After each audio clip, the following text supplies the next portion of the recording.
Laptop prices are going through the roof right now. But in this crazy market, there are still deals to be had, and there are excellent laptops out there that do justify their current price. So today, I'm going to go through the best laptops that you can buy right now. I'm going to start with laptops for those on a really tight budget. Then I'm going to cover the premium thinner lights. And after that, I'll go through the best laptops for professionals, programmers, engineers, and of course, creators. And finally, I'm going to finish off with the best laptops for gamers. All the laptops I'm going to talk about today, they'll be linked down below the video. And of course, we're going to keep those recommendations up to date well after this video goes live. So make sure to check there just in case there has been an update. Let's get into it. If you're looking for the best budget laptop to buy right now, around $700 or less, I'm going to let you in on a little secret. It isn't the MacBook Neo. It's actually a MacBook Air from last year or the year before. You get faster ports with the Air, a haptic trackpad, a keyboard backlight, and a larger battery, which results in better battery life. If you can find an M3 or M4 MacBook Air, all the better. Those are significantly faster than the Neo. And if you can snag one with 16GB of memory, it's going to really expand what you can do on your laptop. You see, the Neo and some of those older Airs, they only have 8GB, which is just very limiting.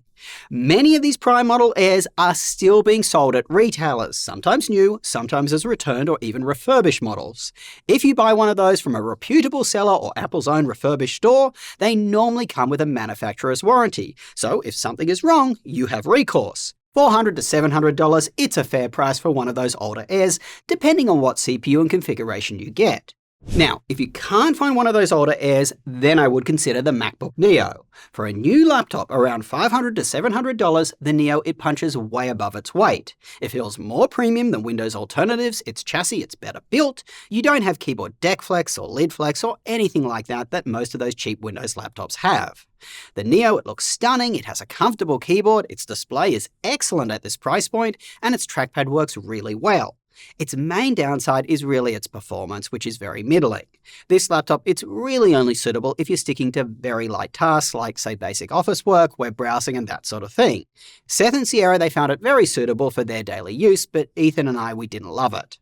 On that note, if you are studying STEM or a creative field or anything that relies on specialized software, this is probably not the laptop to get.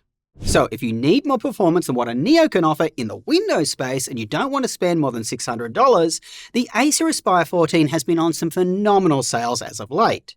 For around $600, you should be able to snap one up with 16GB of memory, 1TB of storage, and a Core Ultra 7 Series 2 Lunar Lake processor. That processor, it's plenty powerful for student use and basic tasks, and it comes with a pretty good integrated GPU. Given the additional memory that this laptop has and its better integrated GPU, you'll be able to do more on it. Some very light creative work and even some light gaming. However, we still don't recommend it for much more than that. Guys, this processor, it's still very basic. Now, the Aspire has much better specs than the Neo, so what's the catch? Well, it looks and feels very cheap, and its screen colors are just way off. What about if you've got around $1,000 to spend? Well, the best laptop for most people right now is the MacBook Air with M5. At the time I made this video, it was going for $950. Nothing else comes close to the value this laptop offers. It is just an all-round premium machine with no major gotchas.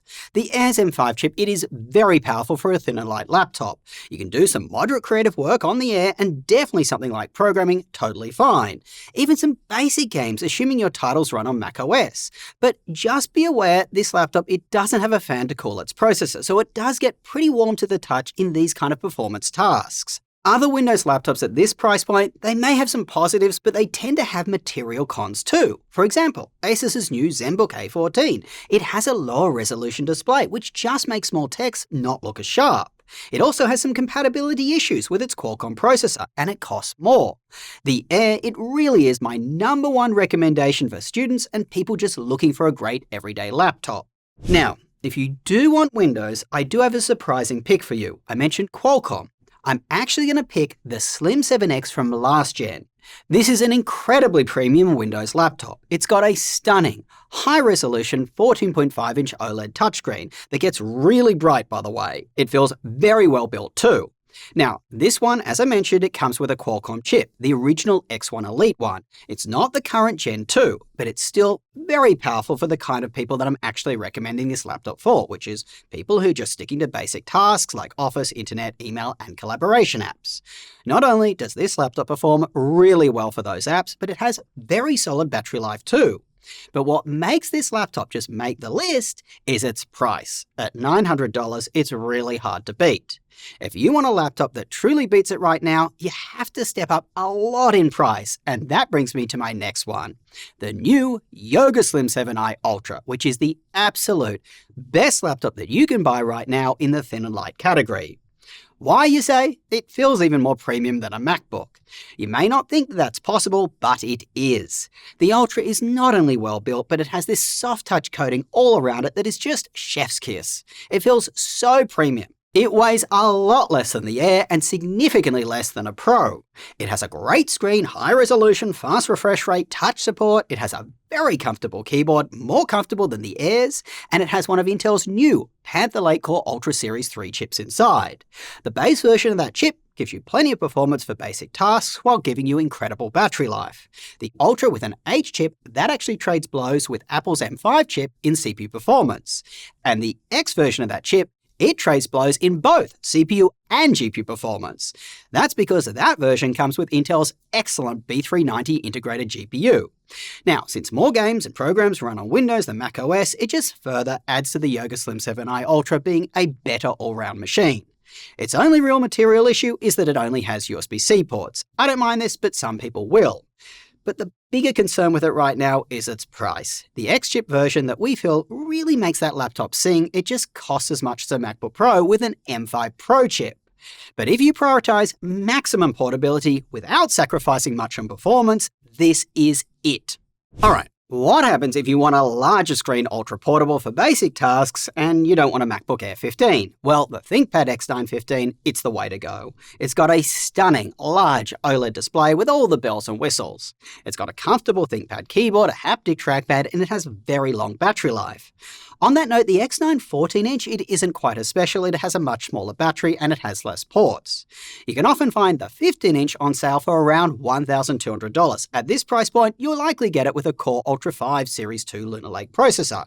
Again, this is good enough for, say, basic web browsing and office work, but not much more. The Core Ultra 5, just a little note, it has a significantly cut down integrated GPU versus the Core Ultra 7 that I talked about earlier with the Acer. At this price point though, there is no Windows large screen laptop that comes close to the overall quality of the X9 15. If you do want to get it with an Intel Series 3 X chip, good news, there is a model called the 15P available. It just recently hit the market, I'll link it down below. It is probably a great laptop, we have ordered one in, but guys, it is very, very expensive. If you want something similar to the 15P at a more reasonable price with one of those new X chips, Acer Swift 16, that's our pick. It's a very premium laptop that provides a lot of value. Like the 15P, it has an Intel Series 3 X chip, but this time it's $1,700, not close to $3,000. With the Acer, you get good CPU performance, very good integrated GPU performance, solid construction, good screen, and it's very light and portable. The Swift's main downside though is that its trackpad, it is crazy big and it has dreadful palm rejection. With this laptop, you are going to want to bring a mouse with you. Alright, time to step it up a notch. What happens if you want more performance? Say you're programming, doing engineering, or doing creative work? Well, the best performance laptop to get right now that is still portable is a MacBook Pro. Nothing competes with the raw performance and efficiency of Apple's M5 Pro and Max chips. Competing Windows laptops, guys, their prices have just skyrocketed where the MacBooks haven't, so that really makes them even more competitive. I'm about to release my full MacBook buying guide for 2026, but here's a little synopsis. The MacBook Pro 14 with the base M5 chip, it really doesn't offer that much performance over the Air, so only get it for its longer battery life, its better ports, and its better display. The M5 Pro chips though, those are a huge step up in performance, and those laptops come standard with 24GB of memory, which is plenty for most people. These are the ones that I think most programmers should buy. Get the MacBook Pro 16 over the 14 if you want to be more productive, that's because of its larger display, and you want longer battery life. Get the 14 if you want more portability and a less expensive laptop. Video editors should definitely go for an M5 Max version. That is, of course, if you can afford it. The extra media engine that the Max chips have, it really does make a big difference for you. Those doing 3D tasks, the more GPU cores, the better. Those doing AI, the more memory, the better. If you are considering getting a Max chip in that smaller MacBook Pro 14, just be aware you do lose a little performance. You also lose some battery life, and that configuration of the laptop, it gets really hot under load. Now, if you want a similar Windows laptop to the MacBook Pros, the new Yoga Pro 9 is the way to go. The Pro 9, it is a super premium 16-inch laptop. It comes with a good Series 3 16-core CPU paired with up to an NVIDIA RTX 5070 12GB. The inclusion of a dedicated GPU and the fact it runs Windows, it really makes it a solid option for gaming in your downtime. That's if you like to do that. The Pro 9 has a stunning tandem OLED display and one of Lenovo's signature, amazingly comfortable keyboards. Its cons are that its performance for creative apps, it is worse than a MacBook Pro 16, and its battery life is worse too, particularly if you're doing performance tasks while you're unplugged. Now, if you're just doing programming or something that really only needs CPU performance, I'd actually take a look at the Zenbook A16. It is a super light and portable laptop for the incredible CPU performance it has, and it has a large 16-inch display that is absolutely stunning. It comes with 48GB of memory and a very powerful processor, at least for CPU-only tasks, which is really what most software developers care about. Given it's $1,700, it sounds like a dream. But there is a catch. Like all Qualcomm laptops, it uses an ARM processor. Not everything works or works well on this hardware. We went through a ton of professional apps to test what worked and didn't. I'll link that video down below. For example, Linux right now, it doesn't really work. If you're only sticking to apps that run well on this hardware though, the Zenbook A16, it's a great option. Rounding out our professional-focused laptops is the new Framework 13 Pro. This is an ideal laptop for techies. It's completely modular and upgradable. It has fantastic Linux support, and it's actually one of the more reasonably priced laptops with an Intel Series 3 CPU. Its main downside is its size. It has a pretty small screen, which coders may not like, and it has a limited cooling solution with a single fan. Finally, gamers! If you're looking for bang for your buck when it comes to a gaming laptop, the Legion 5i, that's from 2025, it offers tremendous value. There are several variants available with a powerful Intel HX chip. It's portable for what it is, it's a 15.1-inch gaming laptop, it feels pretty premium, and it has bells and whistles like an OLED display. Its main downside is its battery life, which is a bit rough. Now, if you're looking for more gaming performance and you don't want to cough up a ludicrous amount of money, the Acer Predator Helios Neo 16S with a 5070 Ti, that's what you should get. Guys, it isn't a full wattage 5070 Ti, but it's still powerful enough to play most modern titles on good settings on its native display, which by the way is a beautiful 16-inch OLED panel. The Predator's main downside though is that it just doesn't feel as premium as something like, say, a Razer Blade 16, and its battery life once again sucks. But at $1,700 for the 5070 Ti model, that's a fair sacrifice to make, given where prices of gaming laptops currently are. Alright, what happens if you want even more gaming performance? The laptop to look at is last year's 2025 Legion Pro 7i. It comes with a full wattage GPU, and it's an all-round premium gaming laptop, more so than the Predator. At the time I made this video, you could actually get it with a 5070 Ti, 32GB of memory, and 2TB of storage for $2,000. The 5080 model, it regularly goes on sale for $2,500, and it's going to give you fantastic all-round gaming performance. Josh is out today, but I'm hopping in to add some great deals we found recently around the $1,500 mark. If you want max gaming performance, the Strix G16 comes with a powerful AMD HX processor and a full wattage 5070 Ti. It delivers great performance while gaming and stays super cool thanks to its beefy cooling solution. Or if you want a premium thin and light gaming laptop, like Josh, you can buy the Legion 7i for around this price as well. The Legion 7i looks super stylish while also performing very well with its Intel HX processor and full-powered 5060. Just take a look at the Legion 7i's display. It has a bright, vibrant, color-accurate OLED panel, which is a joy to look at. And its keyboard is one of the most comfortable of any laptop. Back to you, Josh. As you've seen throughout this video, we actually used our own website, bestlaptop.deals, to find these deals. Prices are fluctuating like crazy, and you really need a site like ours to keep track of what's going on.